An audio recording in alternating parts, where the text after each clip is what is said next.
ඉතින් දරුවෝ කියන්නේ හරියට මල් වගේ. ඉතින් මේ රට මේ අනාගතේ බාරගන්න ඉන්නේ දරුවෝ. ඉතින් අපි හැමදාමත් අපේ දරුවන්ට ආදරේ. නමුත් බාලවයස්කාර දරුවන් යොදාගෙන ස්පා ආයතන පවත්වන් යනවන රට පුරා ඒක ඉතාමත්ම වැරදි. සියලු දෙනාටම සුබ දවසක් ප්‍රාර්ථනා කරනවා.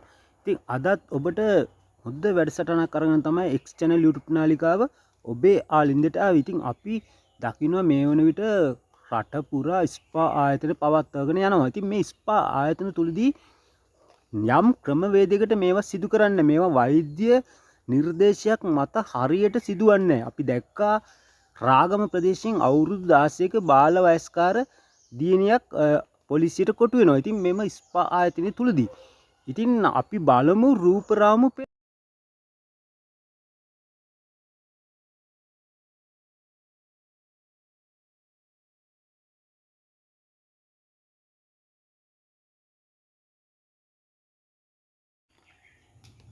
ඉතින් අපි සමාජයේ පුරාවට මේ රට පුරාවට දකින්න ස්පා ආයතන හැම තැනම දාලා තියෙනවා. ඉතින් මේවැදී කිසිම වෛද්‍ය නිර්දේශයක් මත සිදුවන්නේ නැහැ. ඉතින් අපි දකිනවා සමාජ රෝග රට පුරා ව්‍යාප්ත වෙනවා.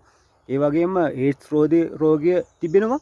ඉතින් මේ රෝග ජනතාව අතරට මෙම සම්බායන ආයතන තුලින් තමයි